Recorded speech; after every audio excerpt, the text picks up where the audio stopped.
Hello, this is Jason Arnold. This is Health Informatics Course 685, Software Requirements and Systems Analysis. Today we're asked to pick 4 topics out of 8 and just record our blog. Today I'm going to discuss unit testing, system testing, functional testing, and stress testing. I keep saying texting. First, with unit testing, excuse me, is a level of software testing where individual units or components of software are tested, and the purpose is to validate that each unit of the software performs as it's supposed to be designed. A unit is pretty much going to be like the smallest testable part of the software, and it usually has, one or few inputs and usually a single output. In procedural programming, as far as a unit is concerned, a unit may be an individual program or function or procedure, etc. And in object-oriented programming, it's going to probably be the smallest unit in a method, which may belong to a base or superclass or abstract class or derived child class, something like that. So you have to treat each, some treat a module as an application, as a unit. And this has to be discouraged, as there will be probably be many units within that module. So unit testing frameworks, drivers, stubs, and mock fake objects are used to assist into unit testing. As far as system testing is concerned, it's a little bit more brief. It's pretty much just a level of software testing where a complete or an integrated software is tested. The purpose of the test is to evaluate the system's compliance with the specified requirements. Going into that, it will be functional testing. And it's functional testing is like a quality assurance process, like a QA process. And it's a type of like black box testing that bases its test cases on like specifications of like the software component under the test, and the functions are tested by feeding them input and examining the output. And the external program structure is rarely considered, unlike like white box testing.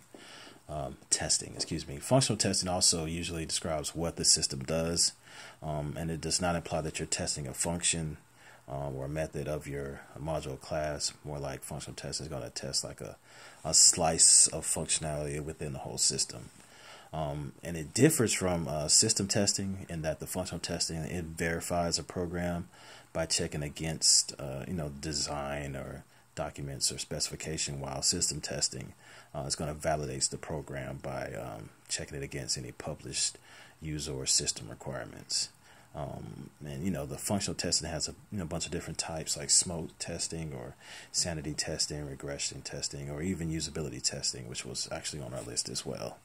The next one I wanted to actually talk about was the stress testing, and it's sometimes called torture testing, which doesn't sound sexy, but stress testing is a form of deliberately intense or like thorough testing that's used to determine like the stability of a given system or entity, and it involves testing beyond normal operational capacity, often to a breaking point, and in order to observe the results.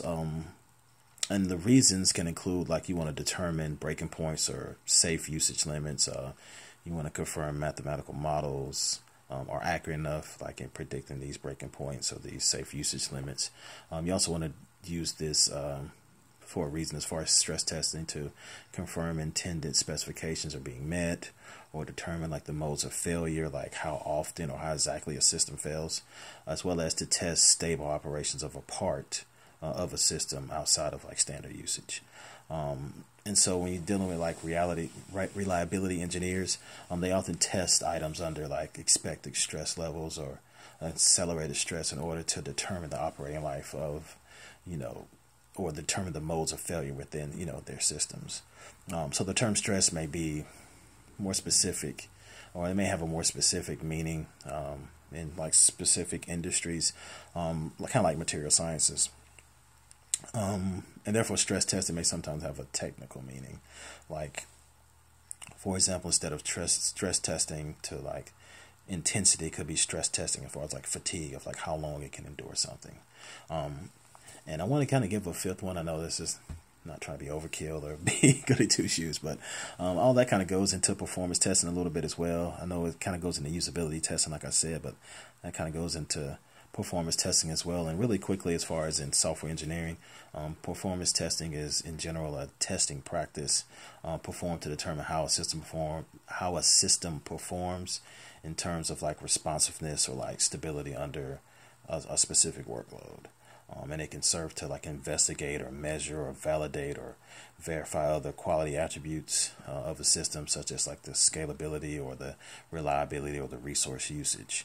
And this also, the performance testing is like a subset of like performance engineering, and it's a computer science practice where that kind of strives to build like the performance standards into implementation, design, as well as the architecture of a system.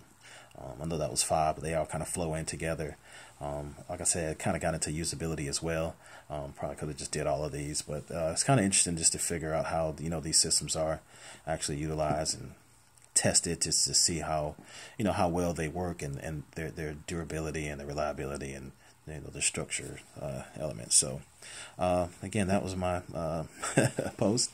Welcome any questions, comments, criticisms, or replies. Thank you so much. Have a good one.